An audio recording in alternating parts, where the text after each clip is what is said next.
distinguido público, señoras, señoritas, investigadores de la Comisión de Historia del Bicentenario, tenemos la presencia del arquitecto Jofré, un hombre preocupado de la restauración, estudio del patrimonio cultural de Cochabamba, y la licenciada Tatiana Siles, de la misma manera que está en ese grupo. Hoy nos ha de presentar un libro. Es esta la obra. Y la obra tiene una característica de ser foto, libro. Hay novedades siempre en la presentación de libros, obras, etc. Pero esta está dedicada a una capilla que en mi concepción se pierde entre la montaña próxima y la arboleda. Y esta capilla lo titula la obra Memorias de la capilla del Señor de la Exaltación de Paucarpata.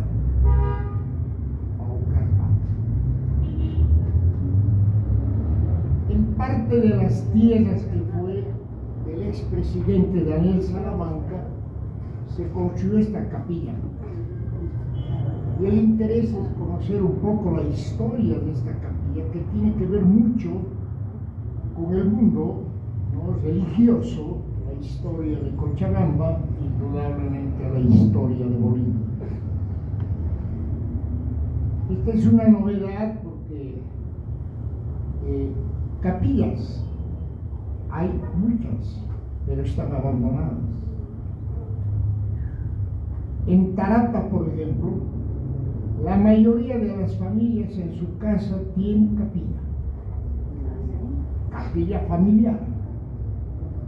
Pero este caso me parece muy singular y extraordinario. Las formas de presentar los libros van cambiando en la dinámica cultural. Hoy día me olvidé traer, quería mostrarles una obrita que tiene su forrito, es de este tamaño, ¿no?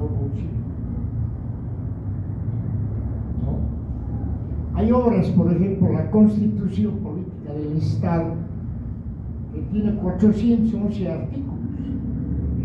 Bolsillo. Tenemos el libro CD, el libro DVD, el directorio de la Comisión de Historia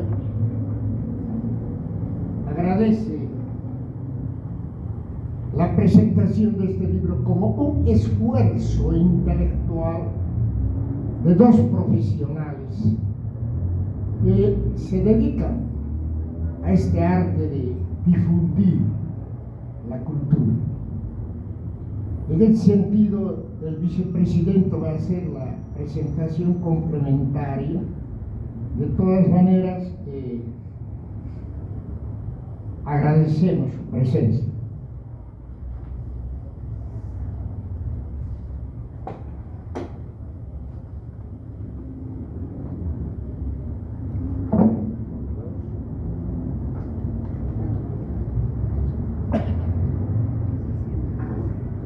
La capilla del Señor de la Exaltación de Paucarpata fue construida hace 200 años. 2 siglos han pasado llenos de historia, leyendas y tradiciones que han perdurado en el tiempo.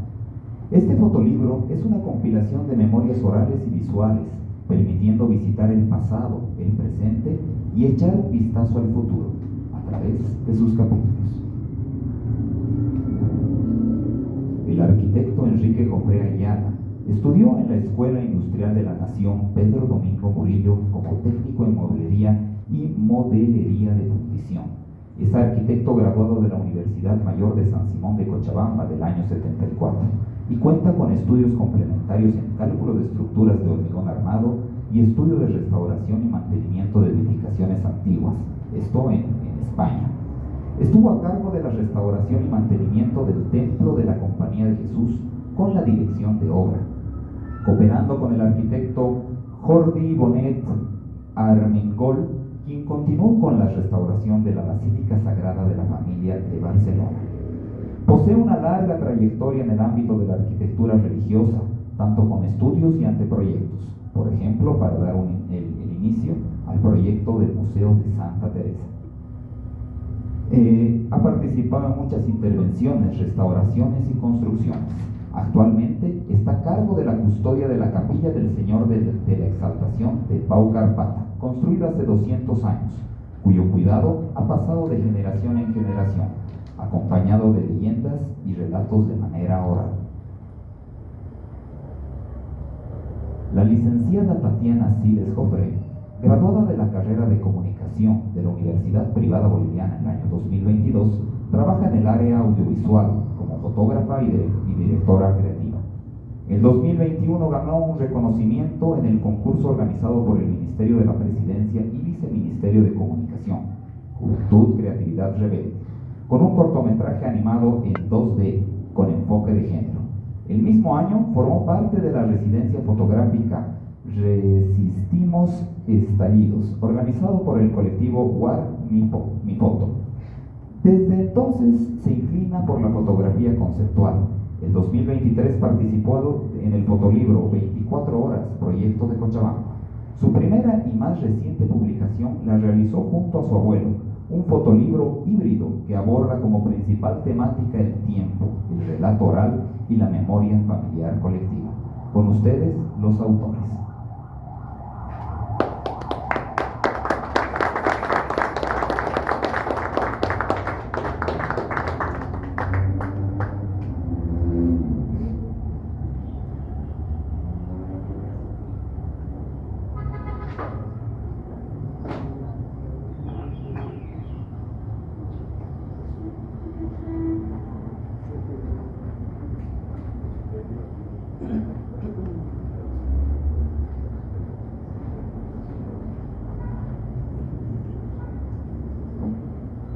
Muy buenas tardes, distinguido público. Agradezco la asistencia de todas las personalidades que están en este momento para escuchar qué es el contenido del libro que hemos escrito. Realmente ha sido una inspiración porque se ha tenido acumulando fotos desde 1945, 50. Se han visto las tradiciones que se van haciendo en esta capilla, que realmente ha sido construida en memoria de los héroes de Falsuri, después de la batalla de Falsuri, que era la última batalla que tuvieron con Goyeneche, con el encargado de Goyeneche, pero no permitieron que sus cadáveres sean enterrados, sino que se quede en el campo así a la intemperie, y estaba prohibido de ir a ese centro que ahora se llama el Camposanto. Después uno de los familiares que llegó dijo: hay que hacer una capilla para conmemorar a los héroes y a los que han sacrificado su vida por la independencia. La tradición cuenta que trajeron una caravana que estaba viniendo a construir la capilla, pero en el camino, cerca ya del Camposanto, los animales no quisieron ir más, se quedaron ahí. Dijeron: esta tarde quedaremos toda la noche.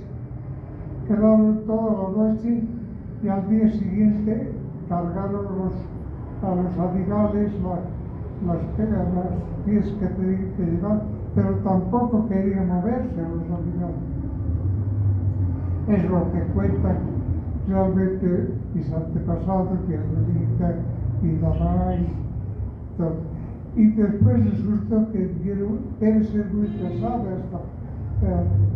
petaca, era una petaca de cuero, que todavía la tenemos en Paucarpata y quizás pongamos a un museo. Abrieron la petaca rompiendo un candado y encontraron una piedra que está en el libro prácticamente tallada, pero no es tallada por el nombre, sino que apareció con esa piedra. Entonces dijeron, este es el sitio donde tenemos que construir la capilla. De esa manera se construyó la capilla. Ahora el mensaje es este, que tenemos a recuperar las tradiciones, porque al principio venía gente de todo el lugar y de los campos con sus quedas, sus bombos, sus apoyos y con sus trajes típicos hechos con plumas, quedados, etc. Pero con el tiempo ha ido cambiando y han aparecido muchos instrumentos que se han podido mejorar la fiesta. La fiesta se hace el 14 de septiembre de todos los años y es una fiesta muy solemne en la que asisten muchas personas. Después de construir la capilla, encargaron al capitán Núñez que trajera un Cristo y lo trajeron de Cusco. Más o menos el Cristo llegó por los años 840, 42 al muerto. Y desde esa fecha se hizo cargo la familia, que es la que ha mantenido y hecho la custodia del Señor, haciendo la tradición de familia por familia. No se ha hecho ninguna persona extraña de la familia. Estas fiestas bien solemnes se han hecho el 13, las vísperas tradicionales, con luminarias, con fuegos artificiales, juegos caseros todavía en ese tiempo. Posteriormente se ha hecho ya hasta mariachis se llaman. El crecimiento que ha tenido esta capilla ha sido enorme. Con el tiempo ha crecido bastante los devotos que van a Paucarpata. Al principio, por ejemplo, se hacía la misa en la capillita y en la puerta se hacía la bendición. Después ya la gente en la calle escuchaba la misa, porque aumentó el número. Luego, como era tan caliente con el sol y todo, escuchar una hora de misa, se puso toldos en la calle. Pero era un problema porque venía un camión y se lo llevaba el toldo. Entonces, de esa manera se formó un comité impulsor para construir o ampliar la capilla y hacer los estudios. Pero al hacer los estudios se han consultado a arquitectos de mucho peso que conocen bastante. Incluso hemos tenido la suerte de consultar con el arquitecto Georgi Marquet, que es el que ha continuado la Sagrada Familia de Barcelona. Y nos ha dicho, y todos han coincidido, con que la capilla, aunque sea de adobe, es una reliquia tradicional que tenemos que mantenerla en su forma original. Y por eso hicimos la capilla, el templo al lado, con una capacidad más o menos de casi 500 personas.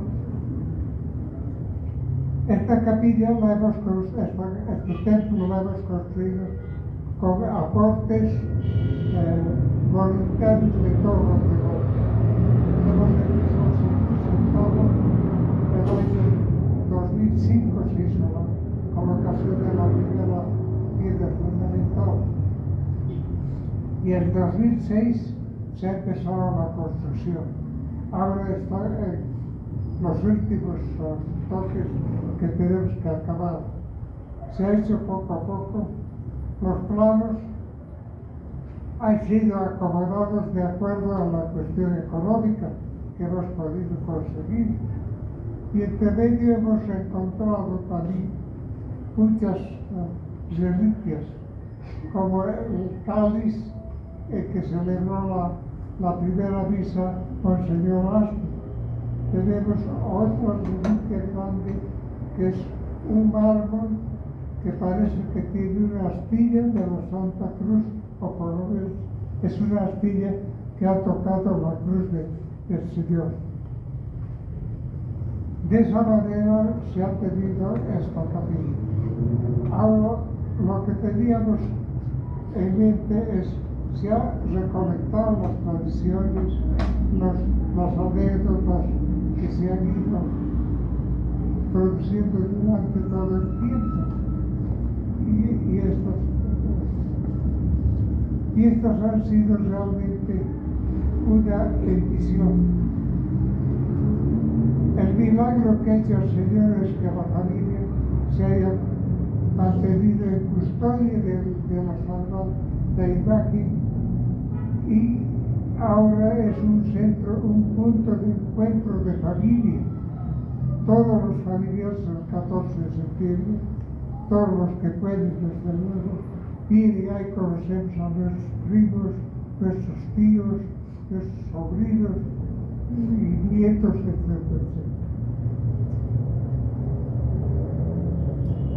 Después de esto, aparte de todas estas historias,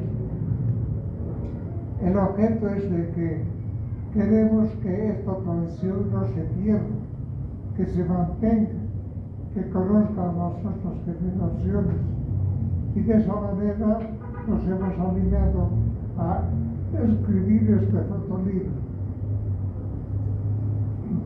Tenemos en mente, después de recolectar todas estas reliquias, de formar un museo histórico sacro, con toda la historia de Alzudi, de los héroes y de los mártires que han estado en el mes de octubre del 17, prácticamente, del 217.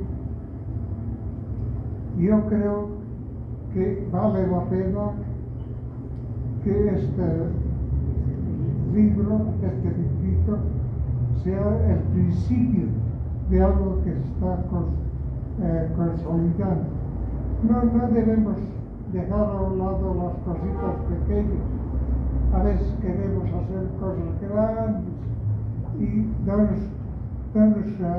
damos cuenta que hay cosas pequeñas que son muy valiosas, que juntas pueden ser un recuerdo grande y una tradición muy grande para la familia. Esperamos que realmente conozcan ustedes la capilla de Paucarpata.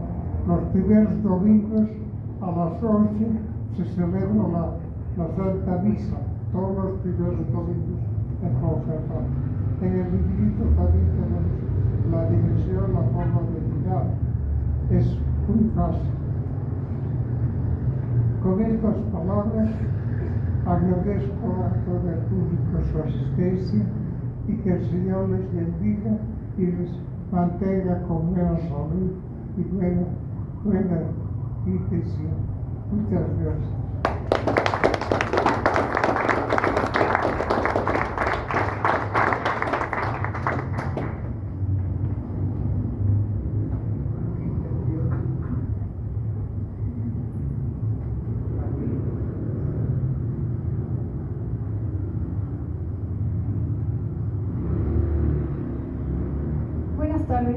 Gracias por tanta paciencia. Han podido ser testigos de cómo se hace una pequeña instalación con una tela, grandes ideas y un par de fotos. Es muy gratificante estar aquí y de verdad agradezco muchísimo su tiempo, su paciencia y su interés.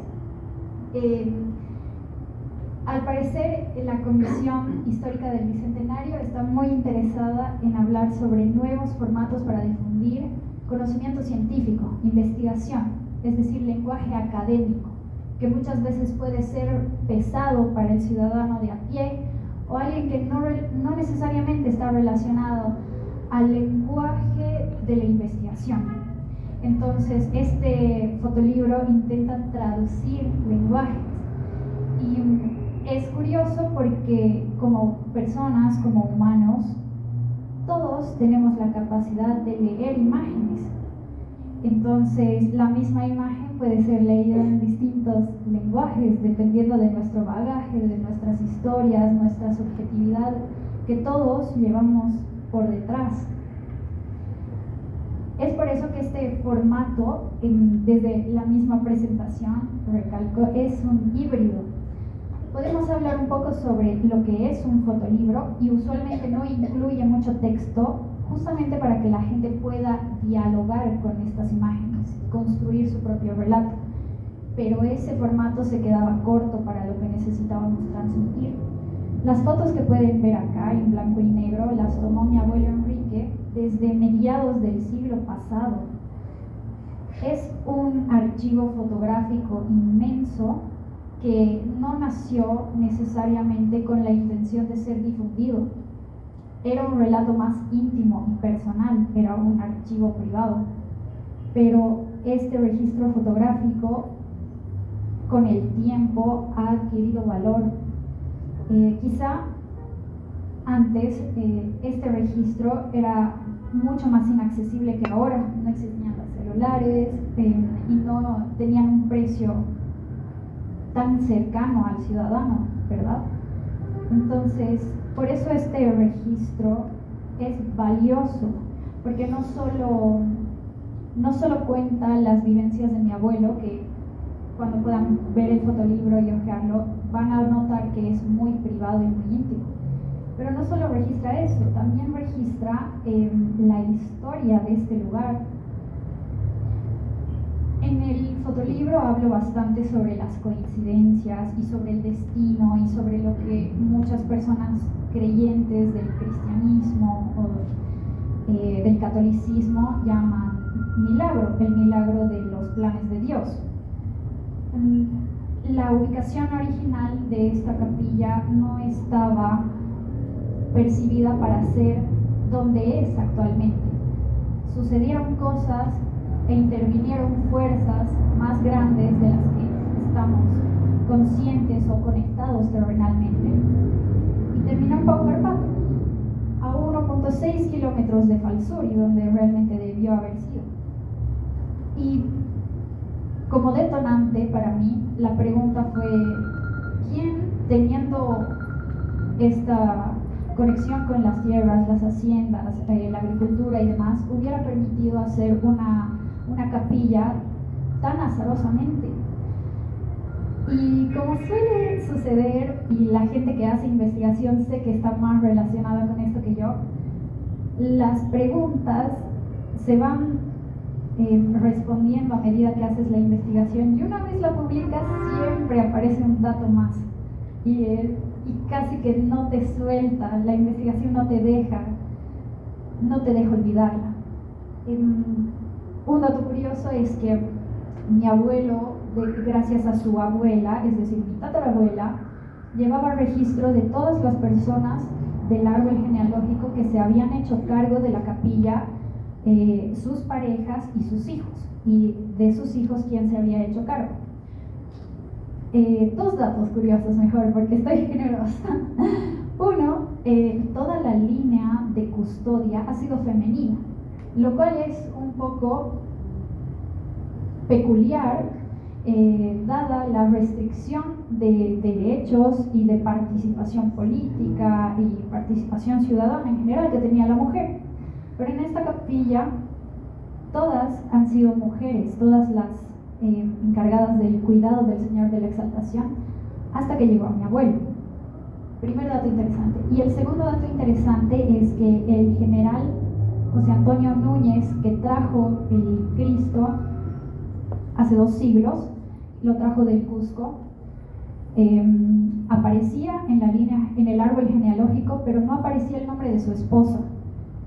Y ese era otro gran misterio. Y gracias a los archivos de la capilla de San Ildefonso de Quillacollo, que ahora están recopiladas en esta página llamada Family Search, donde la gente puede encontrar a sus antepasados, gracias a ello he podido encontrar que su esposa se llamaba Gregoria Ferrufino.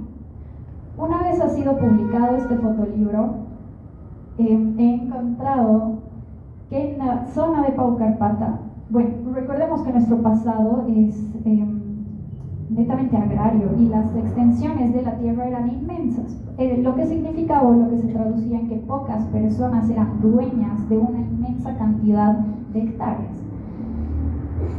Gregoria Ferrufino era la dueña de los terrenos hace 2 siglos, y eso fue consecuencia de que Pedro Ferrufino le dio los terrenos, los parceló a sus hijos. Pero Gregoria Ferrufino era el nombre que estaba olvidado hace 200 años, pese a haber sido la dueña. Es peculiar, y bueno, resalto que la tecnología está haciendo mucho por las investigaciones. Ahora es mucho más sencillo. Yo no he tenido que hacer revisión bibliográfica presencial, no he tenido que asistir a la capilla de San Ildefonso para enterarme de este gran hecho. Y bueno, como antes tampoco registraban muy rigurosamente en derechos reales de quién era la propiedad, y la manera en que se intercambiaban las tierras también terminaba siendo casi satírica, porque se perdían terrenos quizá en una noche de cueca y chicha y se hacían intercambios y no había registros. Entonces esa es un poco de la motivación que tenía yo para encontrar quién poseía este lugar. Y se encontró gracias a la investigación y a los registros de la capilla de San Ildefonso de Quillacollo. Entonces esa es una de las particularidades que puedo compartir con ustedes y que no está en el libro porque ha sido encontrado. Gregoria Ferrufino está en el libro, pero que su padre Pedro Ferrufino había parcelado el lugar y lo encontré después. Un gran autor latinoamericano decía que publicábamos y lanzábamos un libro para dejar de editarlo, y es cierto, a veces ciertas investigaciones quizá no nos sueltan o no nos dejan continuar. Y lo interesante de este libro es que no tiene la rigurosidad académica, pero tampoco tiene la ligereza de un ensayo de opinión o un ensayo más literario. Además de ser un fotolibro híbrido por su formato con letras e imágenes, también es un fotolibro híbrido por la manera en que está escrito. Inicia con un prólogo escrito por mi abuelo y un prólogo escrito por mí. Entonces prácticamente están dialogando con 2 cabezas al mismo tiempo alrededor de la lectura del libro. Y eso es interesante por 2 motivos. Uno, termina siendo una escritura de academia, pero una escritura muy gris, porque tiene lenguaje académico, utiliza referencias bibliográficas, historiadores cochabambinos, pero también utiliza el testimonio oral, y es lo que más se está perdiendo. Y recordemos que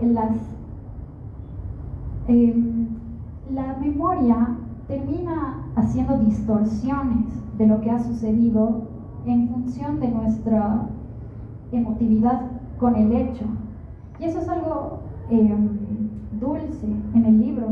Quizá mi abuelo recuerda o exacerba más algunos encuentros que otros, y eso también despierta mucho la conversación, porque podemos haber vivido el mismo suceso y todos lo recordamos de distintas maneras según cómo lo hayamos percibido. Así que podemos hablar sobre la fragilidad de la memoria y cómo recuerda aquello que más nos ha dado calidez en el corazón. Y podemos también hablar sobre estas imprecisiones que nuestras mentes comienzan a crear porque somos frágiles. Entonces también hablamos sobre fragilidad en el pasado, en el presente y en el futuro. Y con intenciones de que capilla y esta historia no se pierda, para mí, yo sé que somos dos autores distintos, pero mis objetivos personales que poco a poco se están pudiendo cumplir son abrir una ventana para que otros profesionales del área puedan complementar esta investigación o investigaciones similares. Hay muchas capillas, como mencionaban al inicio en la presentación, pero la gente no tiene el hábito de almacenar y registrar, pero todos somos capaces. Mi abuelo no creo que se haya imaginado escribiendo un libro de esta magnitud, pero sí se imaginaba guardando recuerdos, y la historia al final de cuentas se construye a partir de personas e imprecisiones en la memoria. Por eso también es interesante leer distintas recopilaciones y armar tu propio relato a partir de los fragmentos que recuerda cada autor. Entonces es una ventana, es una invitación, uno, para que otros profesionales del área, ya sea arquitectónica, antropológica, sociológica, comunicacional, histórica o de investigación en general, puedan aportar, puedan corregir, porque de hecho hay muchas cosas que corregir. Es un anzuelo para pescar más conocimientos y más conocedores. Y otro es una invitación para que otras personas con historias enigmáticas en sus propias familias también den el salto a contar la historia en el mejor formato que puedan, con las herramientas que tengan, porque ahora es más accesible hacerlo. Así que 2 invitaciones, un fotolibro híbrido y un abuelo y una nieta que han compartido muchísimo tiempo con una conversación infinita, íntima, llena de sorpresas, llena de debates y desacuerdos que han ido transformándose en decisiones y en muchísimo cariño, porque colaborar con alguien siempre te muestra muchas facetas de él o de ella. Así que mi abuelo y yo hemos compartido estas facetas, hemos conocido nuevas, quizá lejos del entorno familiar y ya entrando al entorno más profesional. Y como tal, la experiencia del fotolibro también invita a la reflexión, ¿no? Entonces colaboren con gente que quizá no ha nacido en su contemporaneidad, no son coetáneos y crucen mucha información y crucen mucho cariño. Muchas gracias por haber venido y gracias por escuchar un poco sobre la motivación, sobre los hallazgos y sobre las conclusiones. Este fotolibro, como mencionaba mi abuelo, quiere volverse un museo y por eso es un anzuelo para que más participadores, más investigadores puedan ir construyendo este proyecto y este formato que también dé inicio a formatos más transmedia y multimedia, porque el mundo cada vez es más visual, más audiovisual, más interactivo, y las historias necesitan traducirse en esos formatos que muchas más personas puedan asimilar que solo quizá las letras, aunque el papel lo soporta todo y finalmente la escritura por algo es uno de nuestros medios más importantes de comunicación. Entonces agarremos lo moderno, transformémoslo, combinemos estos nuevos formatos y hagamos que la difusión histórica llegue a más gente. Muchas gracias.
y mientras conversamos ya pueden servirse un refresquito también de cortesía porque está haciendo calor. Podemos tener este video de fondo para que conozcan el lugar, conozcan sus colores, sus matices y puedan sentir un poco más cerca esta historia y palparla.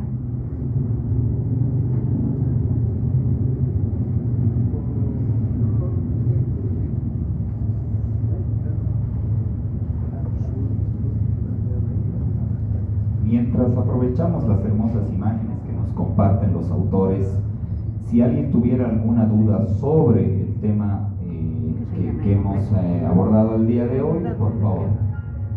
Diego, por favor, ¿dónde queda Paucarpata? Sobre el tema. Está preguntando, ¿dónde queda Paucarpata? Paucarpata queda a 5 kilómetros al norte desde la plaza principal de Quillacollo, por el camino hacia Misiculi, y a 1.6 kilómetros al sur del cementerio de Falsur, es decir, a los pies de la cordillera. Ahí se encuentra Paucarpata, en Quillacollo. Gracias por la exposición. En el recorrido de caminar por los pueblos, escribí un libro que se llama Vida y obra del encomendero español Juan Polo de Ondegar de Zárate. Él tiene que ver profundamente con Paucarpata. Fue el encomendero, uno de los encomenderos más grandes que llegó y fue asesor de Francisco de Toledo, que gobernó casi 15 años. Él tuvo la hacienda más grande en Paucarpata, la de Polo de Ondegardo, tuvo 6 hijos y el último Jerónimo se quedó al final de cuentas y después se convirtió en la hacienda. ¿Por qué es importante rescatar el rol histórico de este señor? Porque la zona maicera es desde las faldas del Tunari hasta las Volgas, Santibáñez y Pesita, así grande eran los maizales. Y el dueño era Polo de Ondegardo. Era encomendero desde Colomi hasta Caracollo. Imaginan el poderío que tenía, y su centro de acción agrícola era Paucarpata.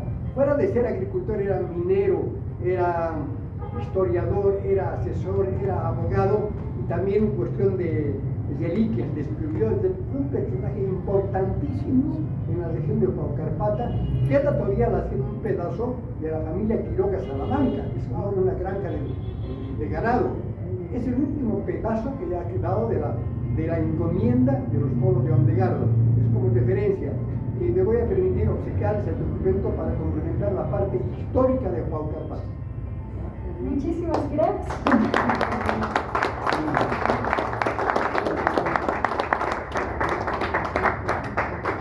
A propósito de Juan Polo de Ondegardo, quiero decirles que Juan Polo de Ondegardo es la base de la investigación de 60 años de todo su tema del calendario incaico. Sus papeles se han perdido lamentablemente, pero esa es la importancia de Juan Polo de Ondegardo. No hay sus papeles. Gracias, eso no las quería comentar.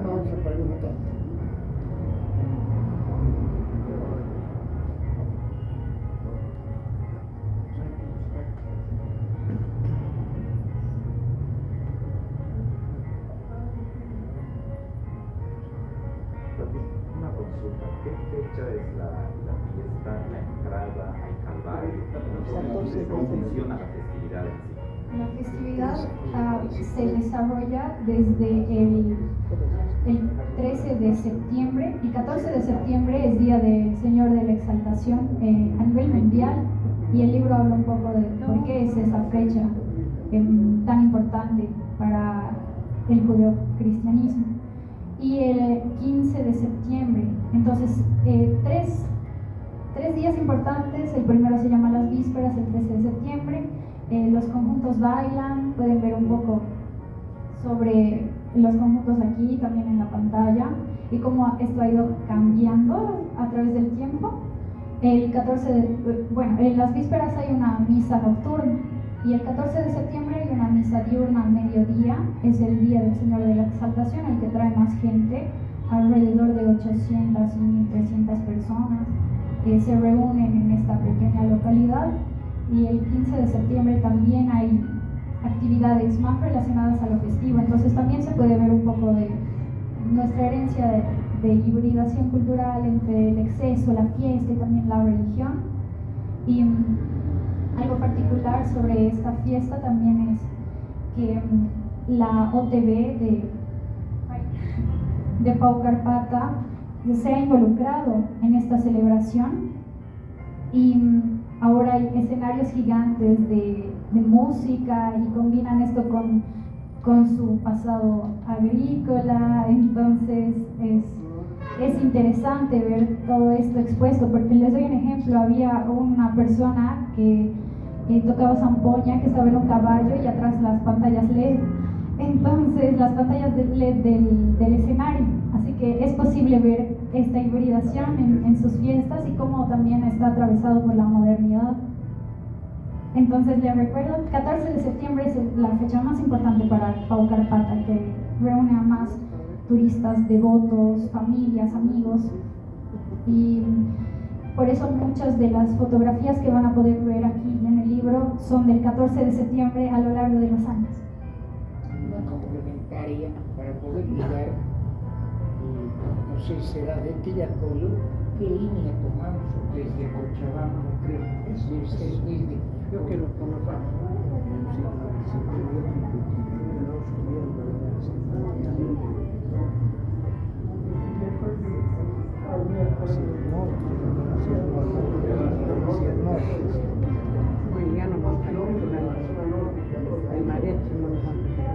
Línea, número.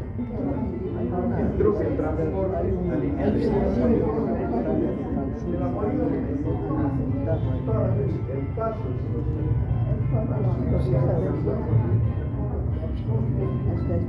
Para llegar a la capilla se llega a la Plaza Molino de Quillacoy, sobre la Blanco Molino. Se continúa una cuadra de la Plaza Molina y en esa esquina hay los truquis que dicen Pausuri, Paucarpata y Quillacoy. Cualquiera de estos tres truquisitos se toca. La distancia de Quillacoy a Paucarpata no son más de 4 kilómetros, o 5 quizás, así que es bastante cerca. Y ahora ya están asfaltados, una buena parte ya han asfaltado. De esa manera, tiene a la Plaza Molina que cualquier movilidad se llega a Quillacoy. Y de ahí se sigue por Blanco Molino hacia el oeste una cuadra y en esa esquina están los trufis que dice Paucarpata, Normal, Simón Rodríguez y muchas cosas. Prácticamente cuando hemos empezado con la capilla estaba vacía, ahora ya hay bastante población alrededor, han crecido los negocios y han crecido los platos típicos, chicharrones, hay un montón de ofertas gastronómicas. Y yo creo que con el tiempo, si mantenemos un museo, se va a poder poner muchas cosas históricas más.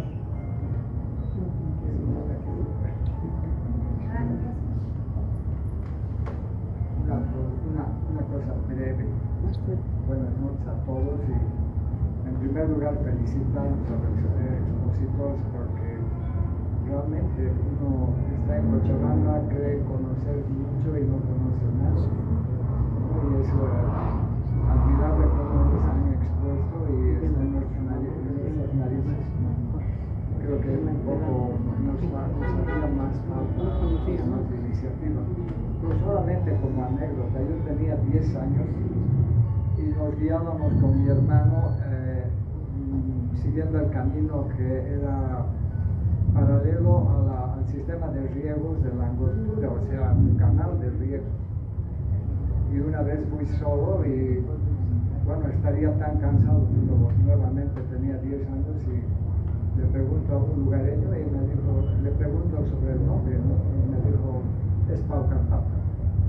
Y había un duraznero, pero hermoso, cuajado de flores, hermosísimo, hermoso. Y justamente después llegué a conocer el templo de Paucarpata y unos hermosos caballos ahí, pero nunca pensé que iba a trabajar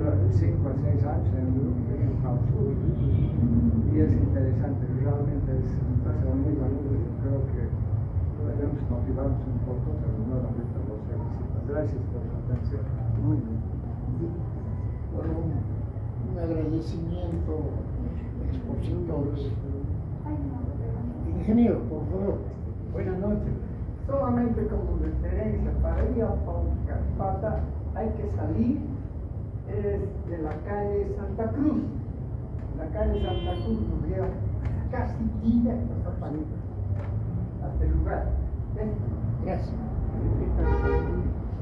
También, ya que hemos hablado sobre tecnología y cómo nos facilita la vida a veces, se puede encontrar la capilla del Señor de la Exaltación de Paucarpata en Google Maps.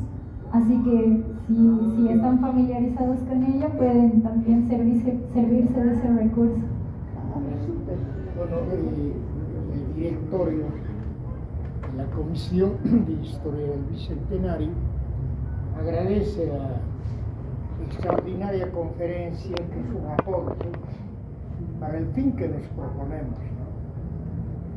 Indudablemente vamos a pedir a los autores que esta obra sea incorporada a la magna obra que estamos encauzando para el bicentenario, ¿no? No podemos dejar de lado esta situación, que forma parte de la historia de Bolivia. Por otro lado, una pequeña sugerencia: vale la pena tomar contacto con la alcaldía de Quillacollo. Tiene un departamento de cultura y turismo. Sería interesante que en su folleto, en su texto que difunde de turismo, se incorpore. Indudablemente no conocemos mucho. Yo he estado en Paucarpata, he estado en Falsuri varias veces, por motivo de una profesión. Había vitilos de tierras ahí arriba. Quien sabe, en Paucarpata también la gastronomía debe estar avanzada, con comidas muy nativas, muy especiales. Pienso que había que difundirla. Felicitaciones a nombre del director de la Comisión de Historia del Bicentenario. Y solicitamos al público, si quieren comprar el libro, está en oferta. Y los expositores invitan el refresquito para servir.